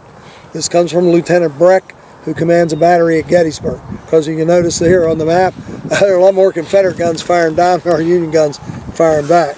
It was even worse at the tail end of the line. And where's that? That's about where the Iron Brigade is, isn't it? Right, near the tail end of the line. Okay. There in King's Column, the intersection of Pageland Lane. Isn't that the one we turned up to get here? Yeah, it's right over there. We turned up Pageland Lane to get here. Okay. There. And of course, Marcina Patrick's brigade had fallen into chaos when Confederate projectiles began exploding among his command. Patrick's down there. Marcina Patrick is the provost general at Gettysburg. Okay, so that's where he is. The 80th New York 20th Minutes completely broke down under this fire and could not be gotten back together for more than 2 hours. They just broke and took off. I'm with them. Okay, George, you have to run faster. You could catch up to me. Okay, sign me up for that running and getting out of the way stuff. Wagons, ambulances scurried in the bedlam. There, Patrick placed the balance of his command in a woodlot south of the pike and attempted to deploy. Okay, so that, you can see that there. Back by that intersection. He tried to put up Monroe. Monroe is commanding his artillery. And Monroe, he said, "For God's sake, Captain, get out of this. They're putting a battery right on the hill in front of you." Monroe's battery promptly raced back to the road with the drivers using whip and spur with all their might and main to get out of the way before they were hammered. At length, Patrick deployed 2 regiments to cover his position, but he could not become engaged in the developing conflict here. So a little further to the west, up the hillock just east of the Bronner Woods, it was along before the gunners, Campbell's gunners, that Stonewall Brigade, fired. And let's see, the map show the woods? Are we? That's where Patrick is. No, I'm not talking about Bronner Farm. Where's the farm? Bronner Farm. And where are the woods? Right, these woods here. Yeah, but these are the woods we're talking about. Bronner Woods, right? Right. Okay, they're over there. The woods, yeah. So probably where those woods are is where he's talking about the Bronner Woods. Okay, there. But anyway, as I said, they're coming up. Gibbon, without hesitation, ordered his infantry forward. As you can see here, they're coming up in a kind of a jagged line. Let's see, General King was nowhere to be found. They need his direction. They're fighting by brigade, almost by regiment here. They need direction from the top. He had suffered an epileptic seizure near the rear of the column. The excitement was too much for him to bear. He goes into epileptic seizure. He's out of the game. Okay, Gibbon explained the situation of Doubleday. Doubleday's here. He's a brigade commander. Right, Abner Doubleday, the baseball guy. Okay, yeah, that's right. He's here. Unfortunately, as I said, there's no one giving direction. They're kind of saying, well, what do you think we ought to do? And of course, asked his opinion. Doubleday asked his opinion. We ought to storm the guns, declared Doubleday. I mean, Gibbon asked Doubleday, adding that if King's responsibility was to give the order, however, without hesitation, Gibbon exclaimed, by heaven, I'll do it. So just a suggestion, even without King giving him the order, he's going to order his men to come up here and get these guns. And so that's what precipitates this fight. Gibbon, of course, here went to Edgar O'Connor, commander of the veteran 2nd Infantry. They had fought in 1st Manassas as part of William Tecumseh Sherman's brigade. Okay, so they're coming up here. And as far as I understand, they're the only one of the Iron Brigade that had seen action. Okay, the other ones had not seen action. So you have 3 green regiments here and one that's seen action in 1st Manassas there. So the Bronner Woods, you know, as the Wisconsin men ready for battle, Confederate skirmishers from the Louisiana Brigade appeared, moving through the Bronner Woods here, down towards the road there, and took them under fire. O'Connor deployed Company A and B as skirmishers, who drove the Confederate skirmishers back, while the rest of the 2nd Wisconsin there followed in line of battle. So see where the 2nd is there, moving forward here. He halted the 2nd Wisconsin in a clear area at the top of the hill on the open ground of the Bronner farm, and the regiment steeled itself for battle. So he's moving right up here. He's coming a catty corner through the woods up here. Boom. Here he is on the Bronner farm. All right. So basically in the blue ranks, Connor's soldiers, they said they firmly awaited the charge of the rebels, the men grasping their pieces with tight grasp and impatiently muttering, come on, damn you, come on. You know, sometimes the waiting is the hardest part, you see. Tom Petty. Tom Petty. There you go. You get extra credit. Yeah, okay. See, these other people have no clue. I know. You can't learn history from rock and roll. They're too Don't young. tell me you They're too can't. young. They're too young. Too young. Yeah. Okay. So the Virginians closed. This will be Baylor's regiment of the Stonewall Brigade within 150 yards. They're kind of a little bit behind me, and the 2nd Wisconsin opened fire. Only 80 yards separated.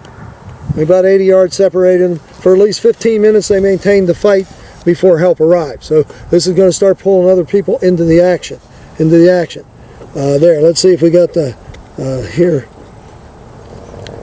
19. It just, you know, keeps talking about all these units moving in and getting into the fair. The 7th Wisconsin reported as soon as we emerged from the woods, the enemy opened on us with a terrific infantry fire. We advanced within hailing distance of each other, then halted, laid down, and my God, what a slaughter.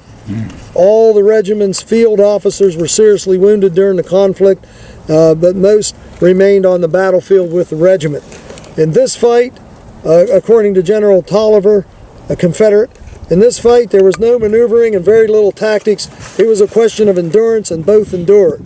He went on and said there were no wounds from spent balls. The confronting lines looked into each other's faces at a deadly range less than 100 yards apart, and they stood as immovable as the painted heroes in a battle mural. Stood there and just blazed away. General Ewell succeeded in getting the rest of his brigades into the firing line, and several more of Tolliver's Georgians joined in the affair. Okay, they joined in for nearly 30 minutes, and when they finally arrived, 7 p.m., Trimble promptly led his brigade into battle and took position on the low ground on the flank. So you see how it's just widening here. Rufus Dawes said here the 2nd Wisconsin ran into heavy resistance. Gibbon ordered Cutler's men to front line, and that would be the 6th Wisconsin, not under Rufus Dawes here, he's only major. It's under Lysander Cutler. And Cutler's men to the front. His soldiers, as he said, scrambled up the bank and over the fence, and in the face of shot and shell, Rufus Dawes recalled, tremendous slaughter ensued. Cutler's men advanced almost without any resistance from Trimble's brigade march right up to the rebel line with the two sides probably moving into position about the same time. These people are trying to get into position. Okay?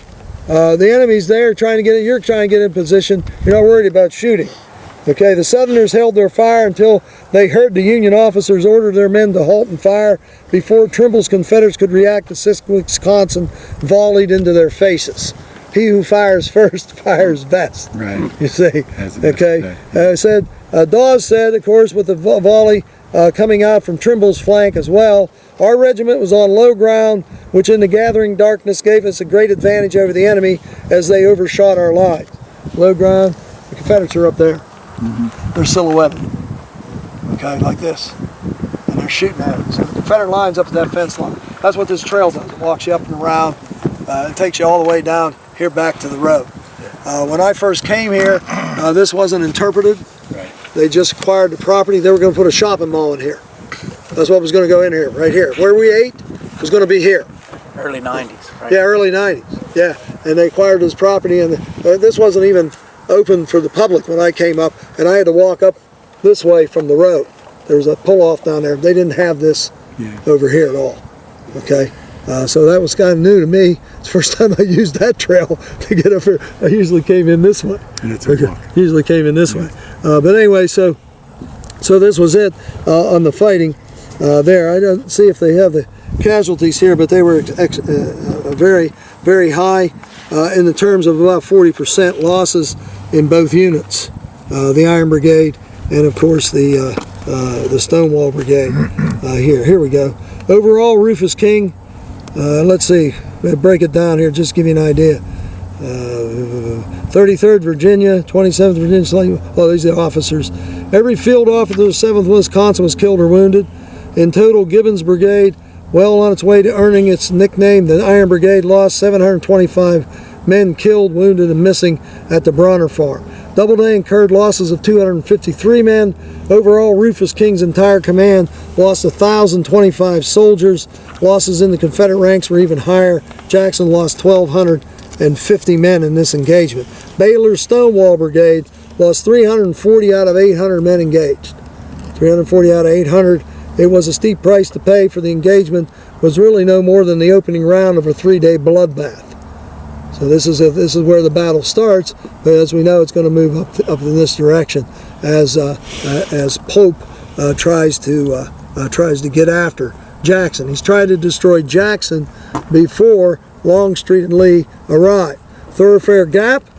Okay, you got those maps? Yeah. I want you to look at that. There's actually two gaps. There's Thoroughfare and there's Hopewell Gap. Which one do you want? Thoroughfare and Hopewell. Well, first I want to show them this. Here, you got that. We got this situation here. Okay, as we talked, here's Pope at Manassas Junction. We were just over in that area. There you can see Jackson comes around and seizes. They fight a slight fight at Bristow Station, chase the Yankees out, and then they move on the junction right here. And of course, now what you have Pope down here. This is the supply base for his army, and also the expected arrival of who? Tardy George McClellan. Yep. He's on his way. He's not happy about it because he's figuring if I bring my army up there, they're going to give it to Pope. Okay, Pope's thinking that when McClellan arrives, Halleck is going to take command. Halleck has been elevated to General-in-Chief of the Army. Lincoln decided it might be better to have a military person in charge. We find out that Halleck doesn't want to command anything. He just wants to shuffle papers. Okay, so he's not the man Lincoln's looking for. Lincoln will find him eventually. Some fellow out there stomping around the swamps in Tennessee by the name of Grant. He finds him later. But anyway, so now what does Pope want to do? He wants to trap Jackson. See, he's got an excellent opportunity. This is a bold plan. Because look where Longstreet is, and look where Jackson is, and got mountains in between. It's a great opportunity to destroy the Confederate Army in detail. And Jackson's only got about 28,000 men. So he's stuck out here like a sore thumb, and so trying to get around. This is where we are here, where this little thing is. That's Groveton. We're at the Bronner Farm. That's where it starts right there. Can you see that? Yeah, okay. Then we flip it over. If I had these organized correctly, I could just, and it would look like they were moving. Okay, yeah. But anyway, here we have the gap. Oh, this one's better. You got that one? Yeah. Yeah, show them the one in the gap. Right here. Yeah, okay. We can show it to you in stereo. Okay, but see, I'm looking there, I'm looking there, I'm looking there, I'm looking there, I'm looking there, I'm looking there, I'm looking there. I don't see any Buford. He's not there. I was looking, I was trying to find him. Like I was talking to a guy the other day, he said he got a call from a guy, you know, these scams they do. And this guy called me one time, he says, may I speak to Michelle? And I said, well, Michelle is not here. And I said, well, then can I speak to you? I said, no. I said, I have to go find Michelle. And so I hung up. And I'm still looking for Michelle. I found her. So anybody calls you and says, well, can I talk to you? Absolutely not. I got to find Michelle. She could be in trouble, right?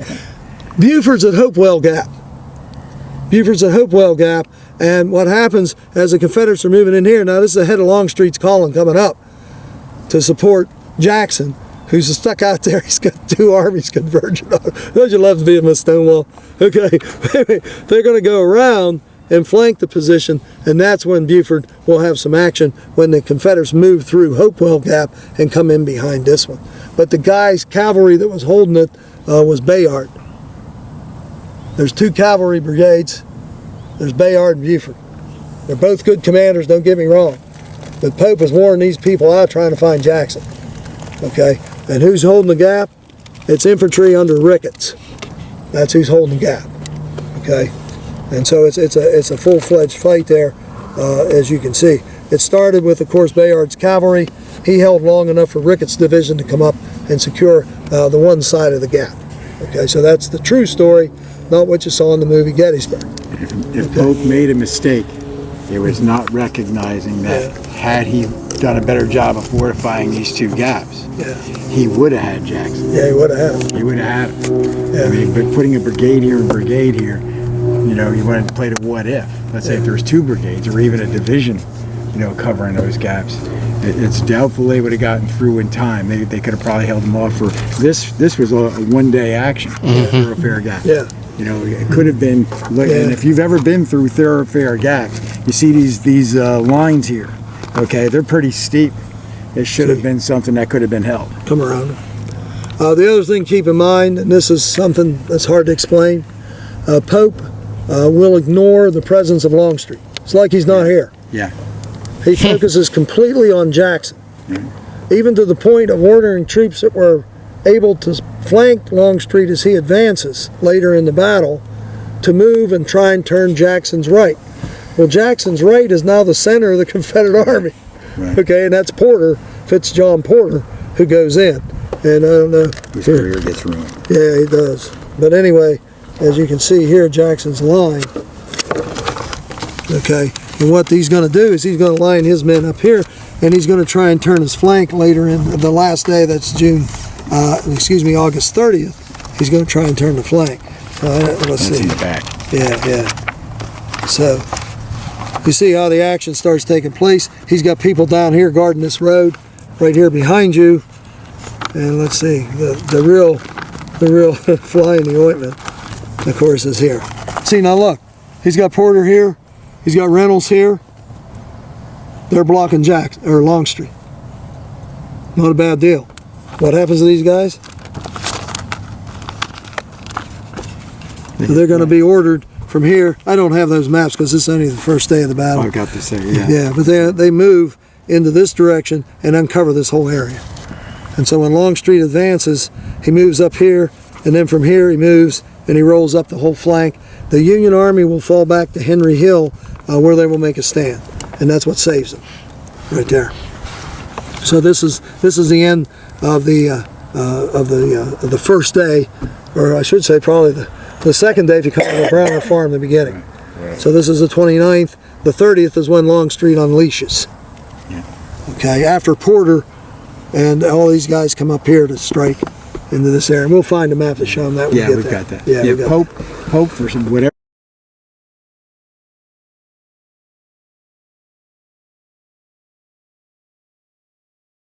Gets into the language.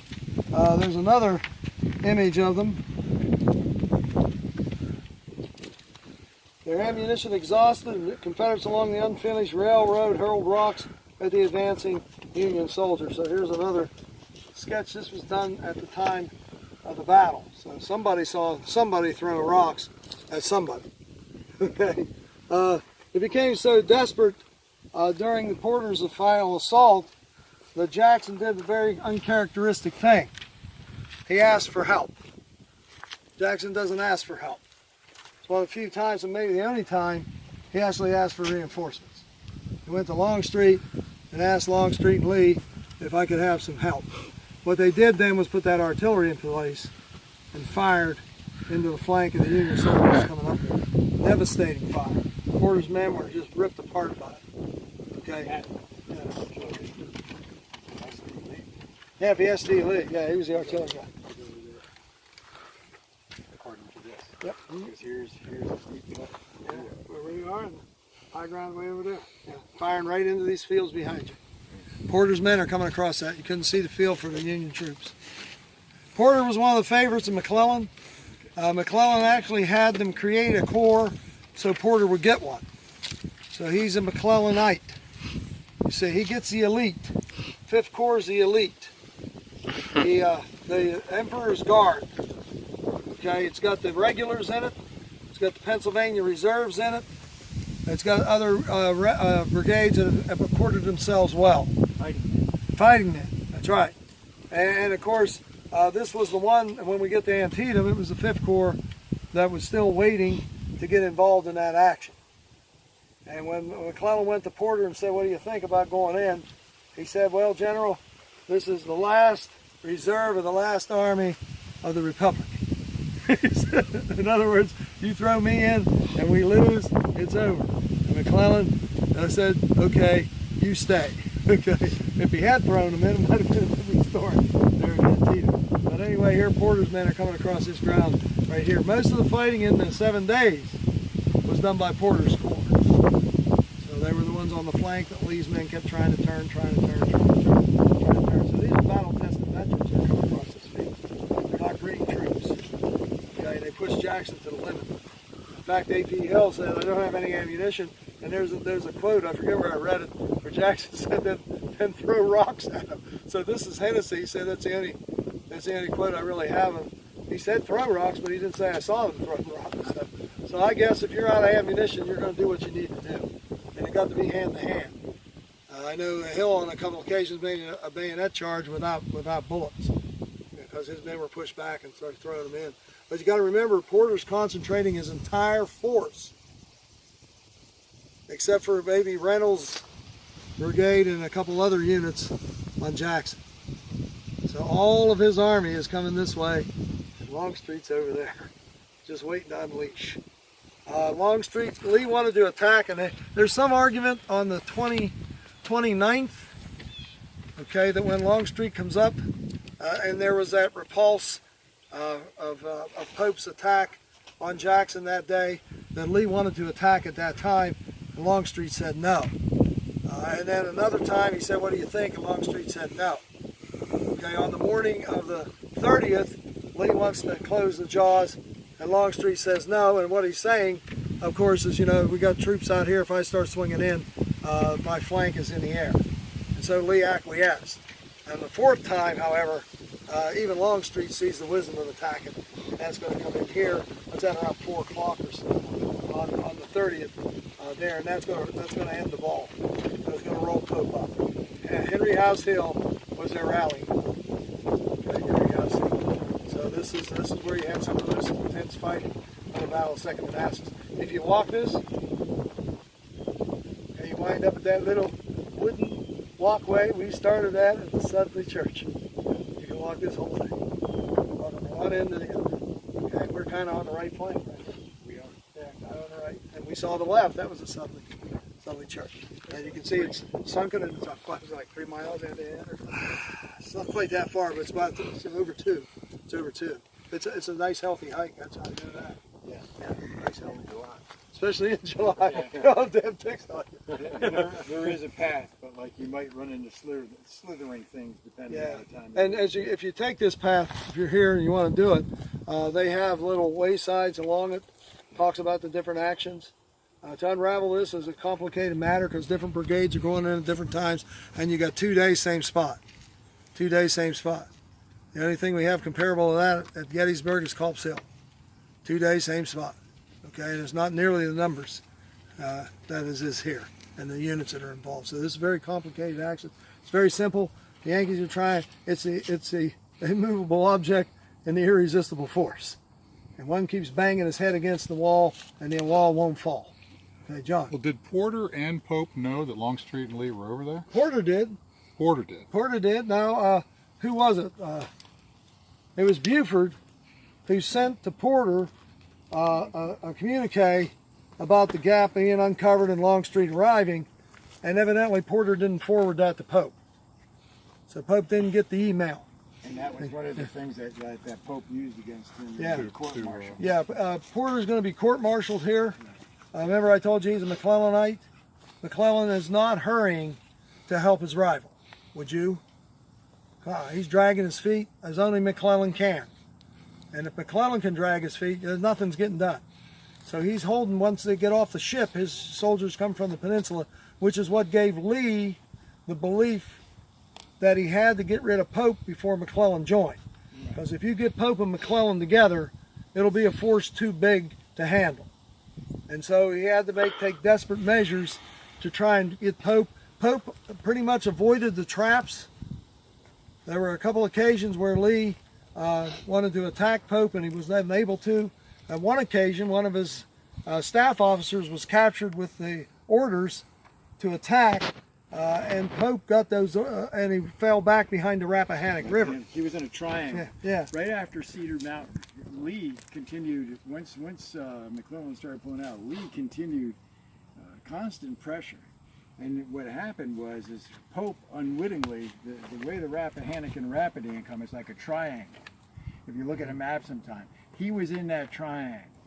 And orders that Charlie's talking about that were captured showed that what Lee was going to do was he was going to maneuver and put the army of Northern Virginia, I think is what Pope was calling his army, or right in between that triangle. He would have been tracked.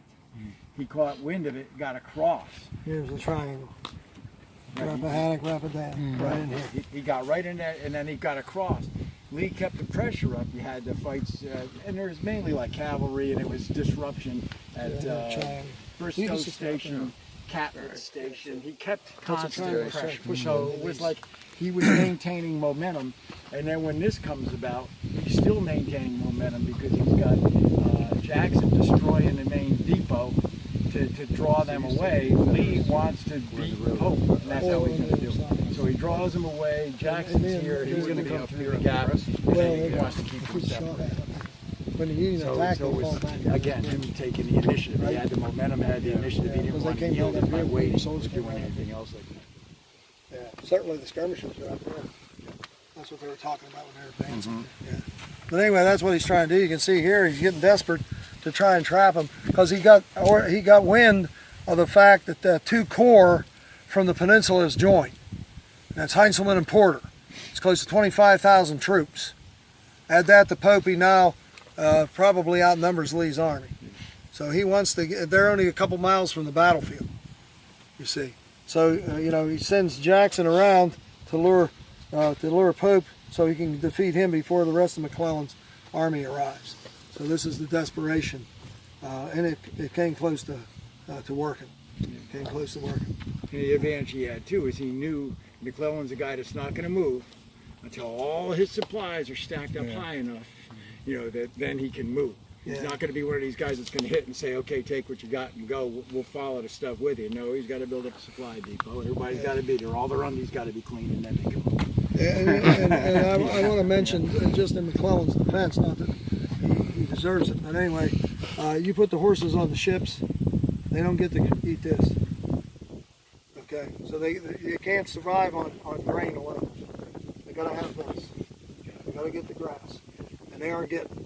And when Franklin's corps got off the boats, his horses they couldn't pull anything. He had to wait a couple days to let them graze to get them back up to strength. Just like after Antietam, when he told McClellan, well, my horses are exhausted because they've been moving, fighting, and moving, fighting. And Lincoln says, I don't know what your horses have done that has exhausted them. And well, Lincoln's not a farmer, so he doesn't understand that. But 10 pounds of fodder, 10 pounds of grain, 10 gallons of water, that's what a horse needs a day per horse. it starts to break down.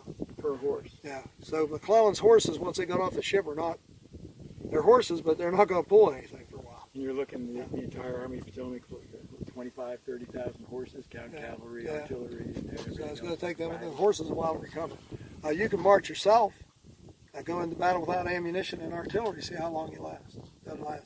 That's McClellan. He wants to make sure everything's ready to go before he makes a move. So it makes him look stupid. But I don't have to deal with horses. I got a bus down there. I turn it on. It's ready to go. If I forget to put gas in it, though, we're walkers. Not quite the mechanized age yet. No, it's not. No, it's not. Yeah. No, it's not. This monument is severely vandalized.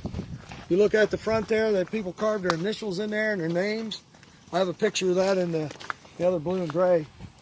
There it might be in that one. Here, one guy said the noise was terrifying. That shell passing over top of it. Wrecked echo in here with the valley. Yeah, it does. Yeah. This is the one they got across on both battles. First and second, they go across here.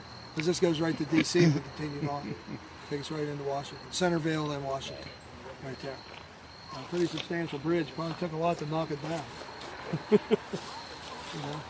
But you can see why you need a bridge. Look at that. Yeah, he ain't getting up there.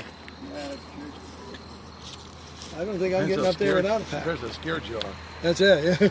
Motivation. Motivation, But that's you right. get enough people shoot at me, I get up there. You get up there, Dave? Yeah, I imagine. They shoot them. Yeah, Hell with the cannon. I'm going to save my butt. yeah. Let's send someone back. Yeah, it's kind of interesting, too, to abandon it. Because remember, they control this area after First Manassas. These are the Quaker guns you may have heard talk about. They use these logs to put in the barricades. Yeah. And this was what makes McClellan look a little foolish, because Johnson evacuates this prior to the Peninsula Campaign. And so McClellan the Union were able to take possession of Centerville, and they found out that the Confederates were using logs for cannons. It makes McClellan look even more foolish, because he said he can't take it because it's too well defended. Okay, there's another view of it.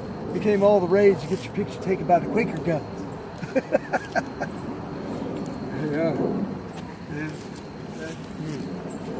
Yeah, we kind of had to come down here to see the wedding party.